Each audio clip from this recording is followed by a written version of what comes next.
This photo story has been prepared to teach the proper technique for the injection of insulin. The first part of the demonstration will be for those who use vials of insulin. The second part will cover insulin that comes in pen devices. Injection technique for both will be demonstrated at the end of this presentation.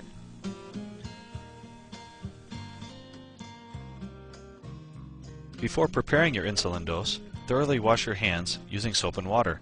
This should be done no matter what type of insulin product you have. Prior to withdrawing the insulin, inspect your vial.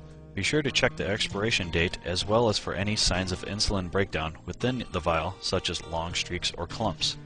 If the vial is expired or the insulin's appearance looks different than it did when you first acquired the product, do not use it.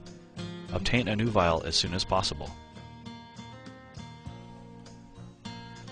Once your insulin has been inspected, if you have a cloudy type of insulin, gently mix it by rolling it back and forth between your hands. Do not shake the insulin. If your insulin is clear, you do not need to do this. If using a new bottle of insulin, remove the colored, flat plastic cap that is on the top of the vial. The rubber stopper should now be visible on the top of the vial. Clean the rubber stopper on top of the insulin vial using an alcohol pad. You should do this each time you use the insulin. The insulin vial is now ready for use.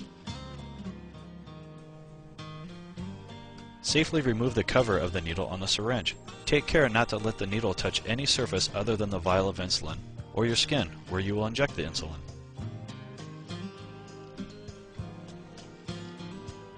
Pull the plunger on the syringe back to the number corresponding to the desired units of the insulin to be given.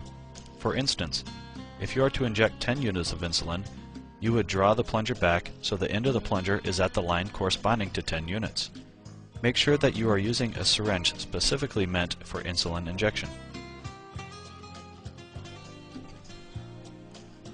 Gently push the tip of the needle through the rubber stopper and push the air in the syringe into the vial of insulin by pushing down on the plunger.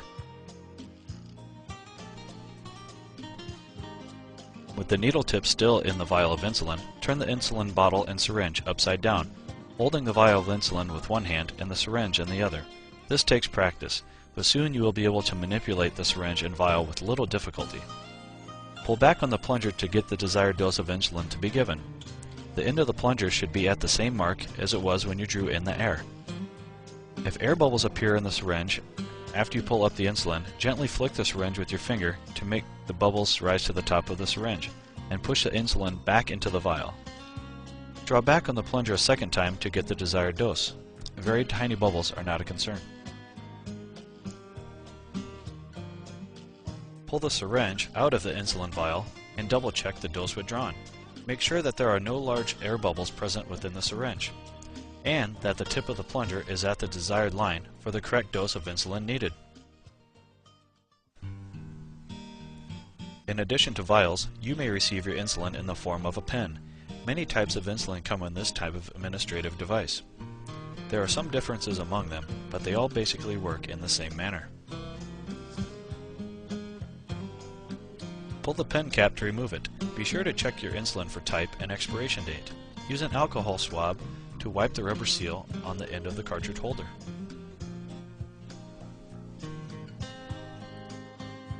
As with the insulin vials, some insulin available in pens needs to be mixed. Gently roll the pen 10 times and invert the pen 10 times if you have the cloudy type of insulin. Do not shake the pen. The needles that are to be attached to the pens come separately and must be attached to the pen prior to use. Pull the cap off the needle, then push the needle straight onto the pen through the rubber end. Screw the needle onto the pen until secure. Once the needle is secure, pull off the outer needle shield. Do not throw this away. The pen now needs to be primed. Dial up 2 units by turning the dosage knob on the top of the pen. Some pens require that you pull the knob out as you do this. Point the pen up and tap the cartridge to collect air at the top. You may need to flick the pen to get the bubbles to the top of the pen. Push the knob in until it stops and 0 is seen in the window. The pen is now primed. If the little stream of insulin did not appear, repeat the priming steps again. Next, twist the end of the pin until your predetermined insulin dose is indicated by the number in the window. The pin is now ready for injection. After injection, use the outer needle shield to cover the needle, unscrew the capped needle and dispose of it, as we will describe later in the injection techniques section of this demonstration. This is a different type of pin, a reusable innolet pen. This pen device uses a dial, much like a kitchen timer, to set the dose and can deliver insulin in 1 unit increments. This is a delivery system specifically designed to suit the needs of insulin users with poor eyesight, reduced dexterity, and for those who found learning how to give injections difficult. This is a common device for insulins such as NPH insulin or an insulin mix of regular and NPH insulin called the 70/30. With this device, an insulin cartridge is placed into the space on the left that is above the threaded end. First, pull the cover from the bottom of the device.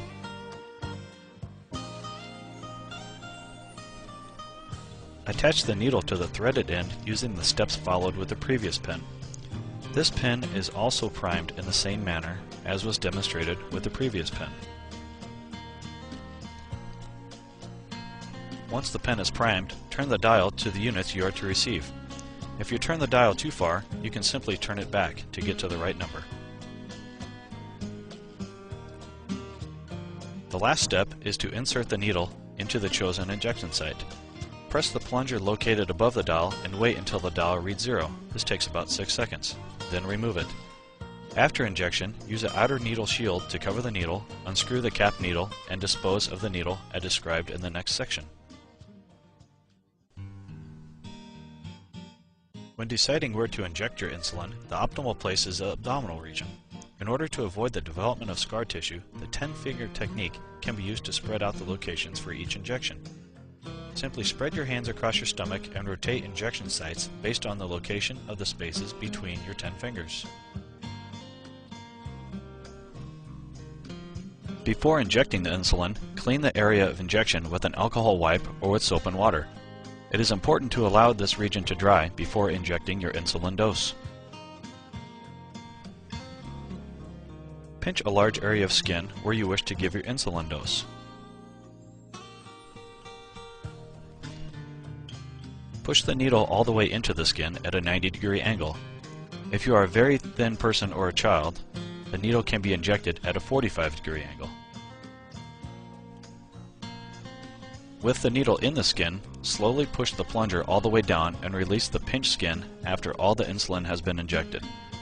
Pull the needle straight out of the skin. Do not rub the skin at the injection site. After the needle is withdrawn from the skin, safely dispose of the syringe into a pre-purchased container that is specially made to hold sharp medical waste, such as the one pictured here. If a pre-purchased sharps container is not available, you may use a strong, rigid plastic or metal container with a screw-on or tightly secured cap or lid, such as a laundry detergent bottle, milk jug, or empty coffee can.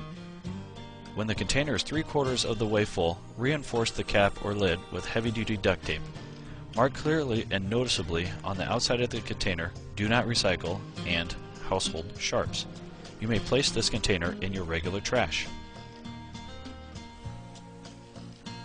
This concludes the demonstration of proper insulin administration technique.